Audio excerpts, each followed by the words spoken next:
The alleged theft of Ram Mandir donation money has now moved beyond a criminal investigation. It is fast becoming a political issue that could shape the narrative ahead of the 2027 Uttar Pradesh Assembly elections. The opposition has been attacking the Yogi government over the controversy. The BJP meanwhile maintains that the law is taking its course and that the truth will emerge through SIT investigation. But what do people think? That's the most important thing. What do people think?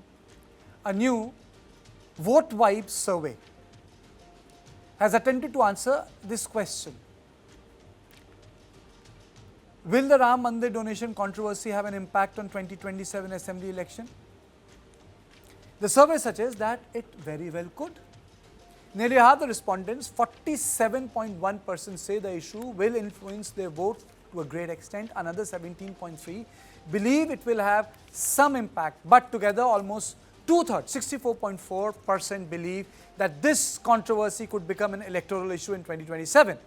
Interestingly, this impact is not uniform across Uttar Pradesh. Bundelkhand records the strongest perception that the issue will influence the election, with nearly 78.4% expecting an impact. And I am not surprised. Bundelkhand is very different.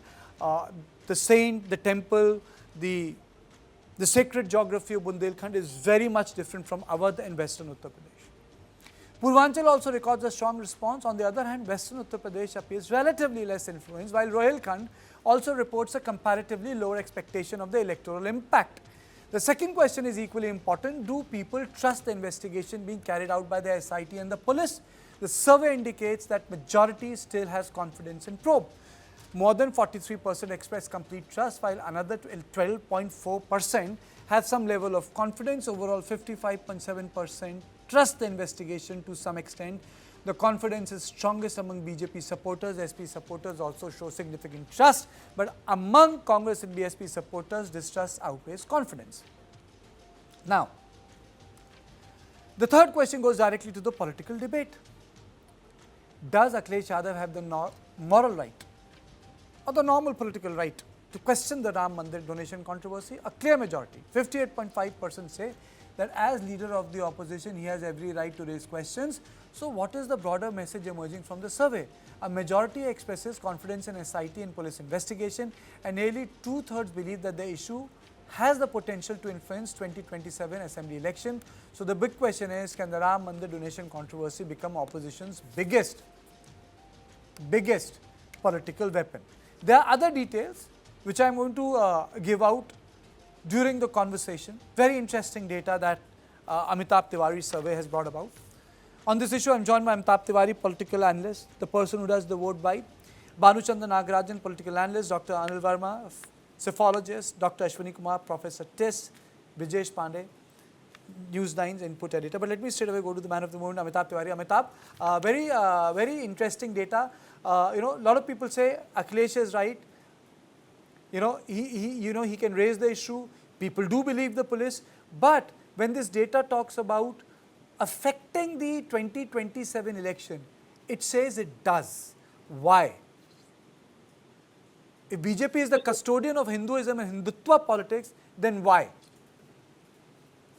Well, first of all, we have to see that this issue achieved a closure of sorts when the Ram Mandir was constructed in January 2024. So electorally, if you see, it did not benefit the BJP in UP. A sort of closure was achieved. Now, what this issue has done is that it has rekindled the old memories of Babri Masjid demolition, the firing on Kar Sevaks, which the BJP has started to politically target the Samajwadi Party, while at the same time to the devotees it has raised a question of suspicion. It is a matter of astha, it is a matter of faith, and that faith has been demolished of sorts. So that's why we see that people are fairly clear in the questions which we have asked. One is that does Akhilesh, given the history of him opposing the construction or allegedly opposing the construction and his father's history with Bamari demolition or the firing on Kar Sevaks, does he have the moral authority? So since it is a wrong incident, whatever has happened is not right, majority people, including BJP supporters, say that he does have the moral right to ask this question because a wrong has been committed. Secondly, when we ask whether people have trust on the SIT, again, majority people, almost similar to what the number is for Akhilesh, do currently pose a trust on the SIT, and that includes Samajwadi Party voters as well. One could argue as to how Samajwadi Party workers are also expressing sort of confidence or trust in this SIT or police probe. Then one has to go back to the composition of the vote share of the Samajwadi Party. If you recall, 36.5% vote share of the Samajwadi Party alliance in 2022, almost half of it is Hindu voters. I mean, Yadav, non-Yadav, SC, and other category of voters. So there are Hindu voters also in Samajwadi Party. And when we come to the impact, as of now, since the issue is hot, majority people do believe that it could impact. However, the impact would largely depend upon what the SIT does in the next 6-7 months and whether people believe that the actions are justified and the people have been brought to justice, whoever has done the wrong. Okay. Another interesting part, Dr. Verma, about this survey is, for example, the BJP had been saying that, you guys don't have right to raise questions because, you were fighting against the construction of Ram Temple. The survey says that actually there are people who believe, roughly 60%, that opposition has the right to question the issue of corruption. How do we frame this?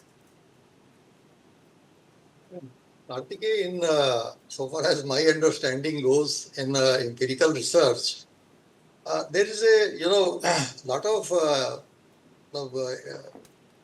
work has to be done when you are framing the actual question. Sometimes the questions are framed in such a way that the respondents, they have no option but to go by what you expect. So there you have to be a little bit careful what actually asked. The two questions that have been asked actually by our learned friend Amitabh Tiwari ji, a good friend of mine, I think that a sensible person, any sensible person who believes in democracy would not disagree with this thing that a leader of the opposition, whether he has a moral right or political right or whatever right he has, nobody would question that. Everybody in this country has a right to, because not only the people who are in the opposition, they are hurt and they are unhappy with this incident, but Hindus by and large, the Sanatanis by and large, they are more hurt, and because they had actually their faith, and their faith has been slightly diluted. So it's irrespective of cutting across the party and political lines, it is the Hindu community which is deeply hurt, and therefore if you ask that this is anybody has a moral right.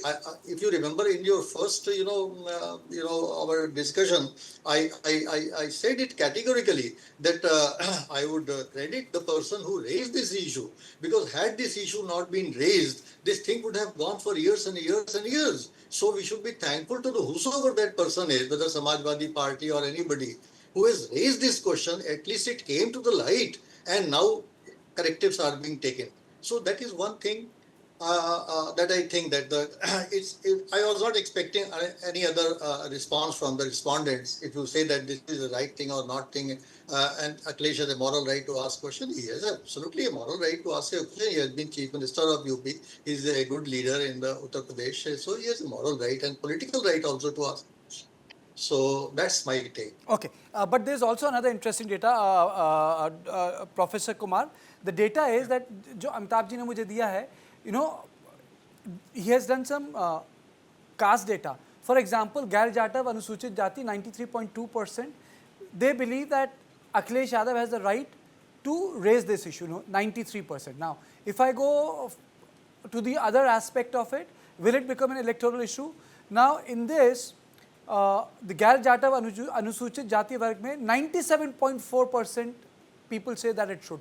So, this segment of Gair Jatav Anusuchit Jati is higher, both in terms of questioning, both in terms of it becoming an electoral issue.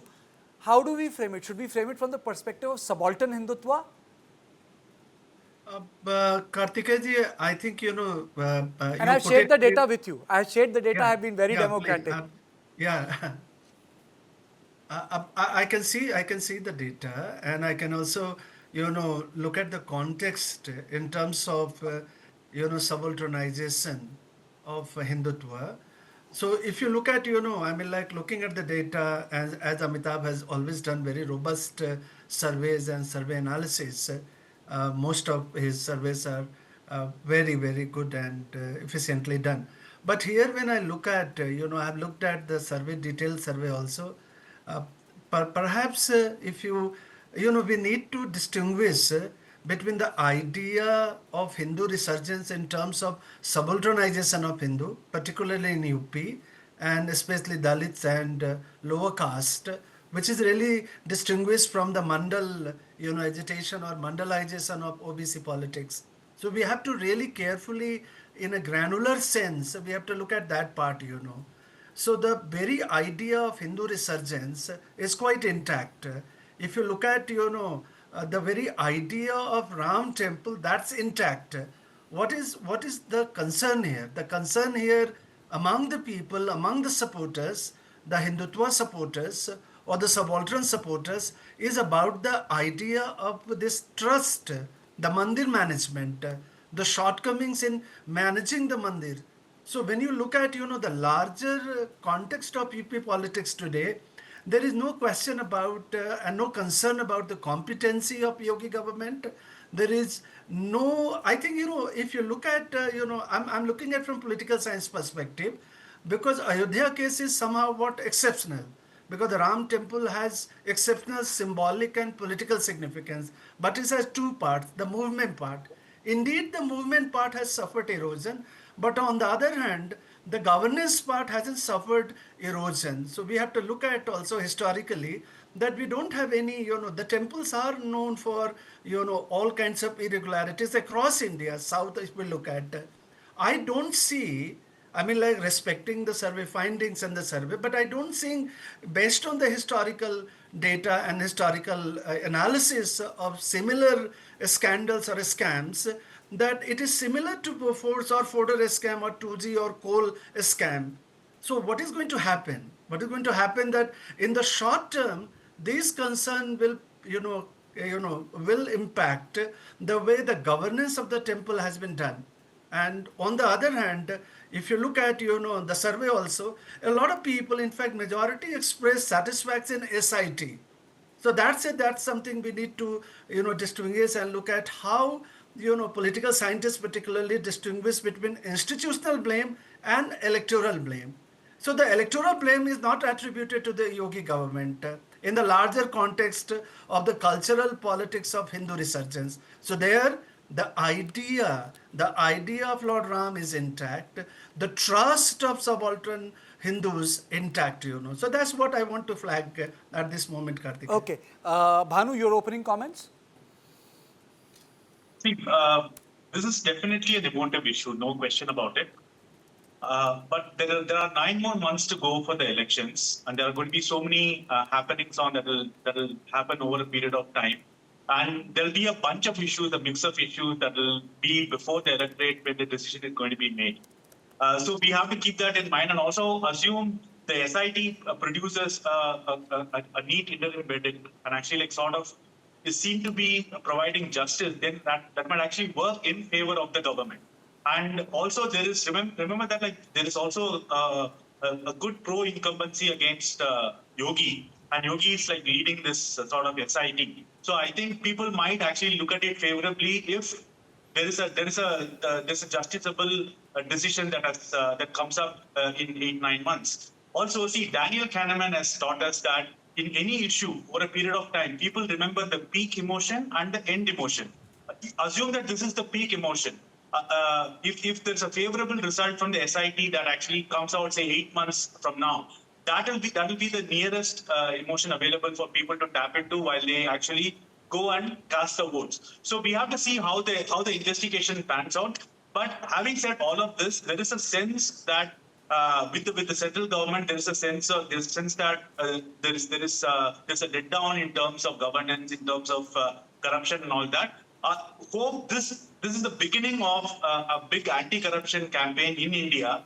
Because even if you look at it, like even the 2013 2G and all of the scams have just been not addressed so far. So hope this is the beginning of a big anti-corruption campaign.